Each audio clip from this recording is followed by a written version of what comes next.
Bojan Djordjic, first of all, welcome to our club, the Royal Antwerp Football Club. Could you tell us a little more about yourself, please, first of all? This is like being on that show Idol, I have to tell about ourselves. Should I sing a song as well?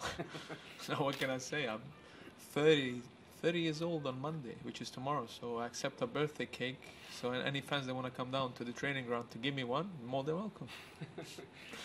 No, but what can I say? I'm born in Serbia, born in Belgrade, grew up in Sarajevo, but because of the war in '92, we moved to Stockholm. So I have a Swedish passport, which means I can travel Europe with no problem. All right, you started your football career in Sweden too, and when you were 17 years old, Manchester came to pick you up to scout you, and then you played there for 6 years. How was that for you?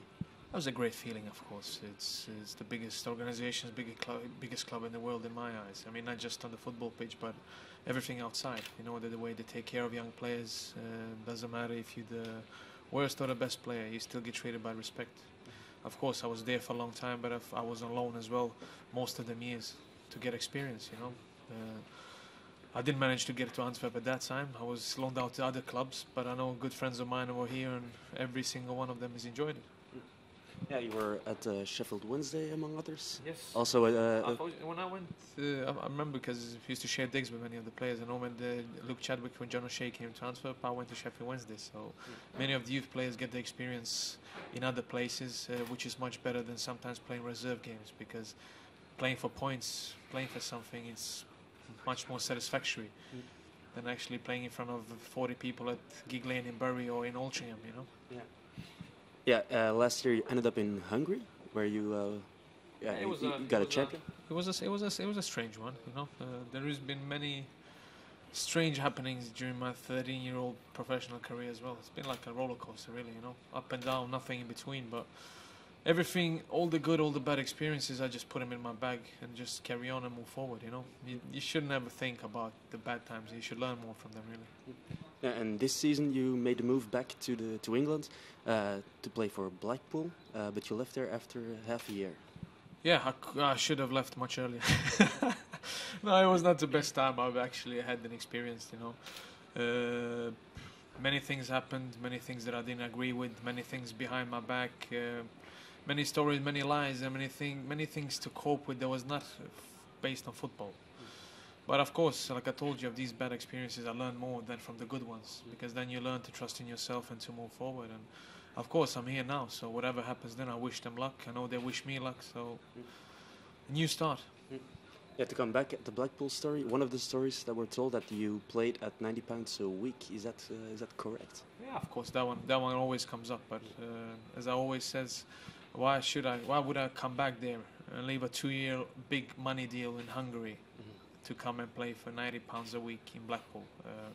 It doesn't make any sense. And if I wanted to make that choice, it would have been my choice, because the clubs I played for, they're big clubs. So I could have actually, I'm quite financially secure that I could have quit football and pay for free if I really want to, But them stories that were spread there, of course they hurt, because people always read what's negative and they don't tend to see the positive things. But I'm a bit disappointed that people don't think logically instead of believing in everything they read, especially in a country like England. Yeah, but as you say, you're like financially secure, so you can focus yourself on your motivation, on your mentality, and your performances, even at smaller clubs, smaller leagues now in Belgium in the second division. No, of course. Listen, I was in United in training there with the first team of the reserves during a 2-week spell. I met the same people that took care of me when I was younger, and the same people gave me opportunity to come back, because when Sir Alex Ferguson opens the door to his house, as I call it, and lets you in, it just doesn't mean that we respect you as a player, but also as a human being, that you left some kind of trace. Because there's been bigger players than me, players that play more games than me in United, but they haven't been welcome, if you know what I mean, in that sense. So it meant a lot to me, because they knew what kind of tough time I went through with all these stories, because when lies are spread, you take them to heart. And I'm one of them emotional people. Even if I knew, it was just tiring explaining everything to every single one person. But the only good thing about this story with the £90 a week was it's that my long distant relatives don't phone me and ask for money anymore. So now I have a little bit more, a few more euros and pounds in my pocket, All right. Not only Sir Alex is one of your personal relatives, Yeah. also Warren Joyce. Which role did he play in this story that you came to Antwerp? He played a big role. I had some offers on the table. I spoke to Warren and I told him that I'm gonna be here with you. I mean, he said to me, "We're gonna get you back on track, not to get fit because that's what I was, but get you fitter and get you happy again. You know, enjoying coming into training and play. Of course, in that club, you have to enjoy training. The facilities, everything, the quality around is just great." And I spoke to him. I was not sure what I wanted to do. I had some offers from the Far East. I had some offers in England, and he sold me this idea, this project over a long period of time, because that's what we were talking about. If I really was in need of money, do you honestly think I would be sitting here and talking to you now? For me, football is a quite a logical sport, and many fans get fooled and they believe in stuff they're really not true. You know, if they sit down and have a think about it, they will know the truth as well. Yeah. Yeah. Warren was our coach for 2 years, and it seems like he never really left Antwerp. His heart is still here, it seems. Of course, he loves the players, and many players I've talked to, old players, you know, like we say, for example, Johnny Evans, John O'Shea's, the Darren Gibbs, Danny Simpsons, Fraser Campbell's, they've been here. I think every single one of them came with a good experience, which is quite unusual when a lot of people come. You know, you usually expect the 1 or 2 guys to say, "Oh, he was not." But everybody loved the city. They were surprised about the fan base. You know, they enjoyed their time. They played, and they did something, which for me right now is more important than thinking that if it's a Belgian second league or what will people back home thinking. I haven't played on this level ever before in my career.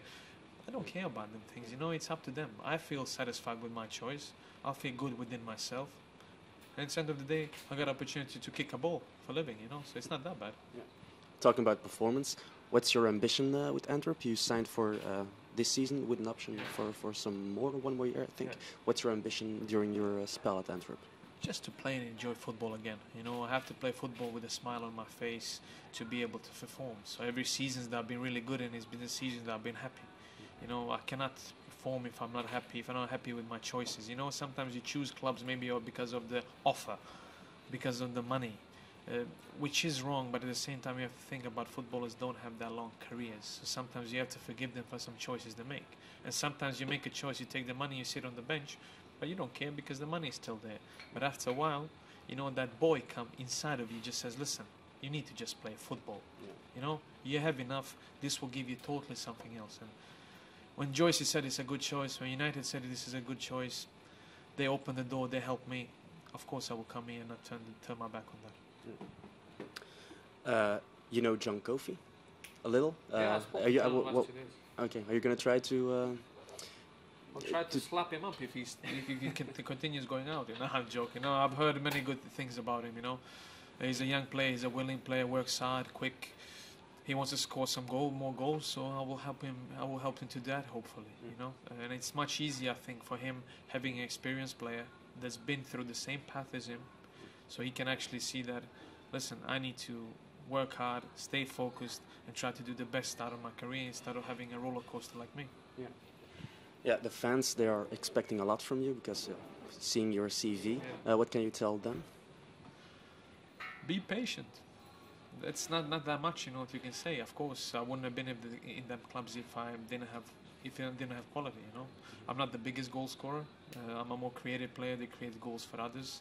And I think sometimes in these leagues, teams lack players like that. So hopefully I will bring that, and I'll push ourselves up the tables, especially in this mad Belgium system you have with the 75 periods before you actually reach the playoffs.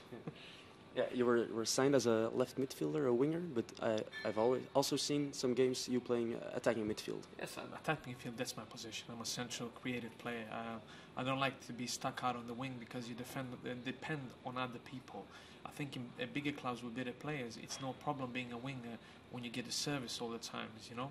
But if you notice that the best wingers play for the best teams in the world. You don't see usually good wingers in teams that lack creativity.